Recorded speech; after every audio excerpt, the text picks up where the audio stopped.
ഇതാണ് നമ്മളുടെ ഓഫ്ലോ 4G device. ഇതിൻ്റെ ഫുൾ കൺട്രോളിംഗ് വരുന്നത് മൊബൈൽ ഫോണിലാണ്. ഇതാണ് ഓഫ്ലോ 4Gയുടെ ആപ്പ് വരുന്നത്. ഇത് നമുക്ക് ലോകത്ത് എവിടെ നിന്ന് വേണമെങ്കിലും പമ്പ് ഒരൊറ്റ ക്ലിക്കിൽ ഓൺ ആക്കാനും ഓഫ് ആക്കാനും സാധിക്കും. ഇത് നമ്മൾ ഓൾറെഡി ഇൻസ്റ്റാൾ ചെയ്തൊരു സൈറ്റിലെ വിൻഡോ ആണ് കാണുന്നത്. അതായത് അവിടുത്തെ വോൾട്ടേജ്, അതേമാതിരി ആംബിയർ, അവിടെ മെഷീൻ ഓൺ ആണോ ഓഫ്ലൈൻ ആണോ എന്നുള്ളത് ഇതിൽ കാണാൻ സാധിക്കും. കൂടാതെ ഇതിൽ 3 ഫീച്ചേഴ്സ് വരുന്നുണ്ട്. ആദ്യത്തെ ഫീച്ചർ വരുന്നത് ഷെഡ്യൂളാണ്. ഷെഡ്യൂൾ നമുക്ക് ഏത് ടൈമിൽ വേണമെങ്കിലും എത്ര നേരം വേണമെങ്കിലും അലാറം സെറ്റ് ചെയ്യുന്നത് പോലെ നമുക്ക് പമ്പിനെ ഓൺ ആക്കാൻ സാധിക്കും. അത് ഓട്ടോമാറ്റിക്കായിട്ട് ഓണും ഓഫും ആവുകയും ചെയ്യും.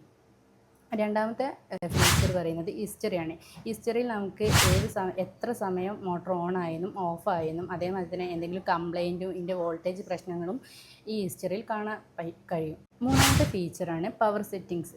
ഇത് നമുക്ക് ഓരോ പമ്പിനും ആവശ്യമായ വോൾട്ടേജ്, കറണ്ട് എന്നിവ സെറ്റ് ചെയ്ത് വെക്കാനും സാധിക്കും. അപ്പോൾ ഇത്രയാണ് ഓഫ്ലോ 4Gയുടെ ഫീച്ചേഴ്സ് വരുന്നത്. ആവശ്യമുള്ളവർ മുകളിൽ കാണുന്ന നമ്പറിലേക്ക് കോൺടാക്റ്റ് ചെയ്യുക.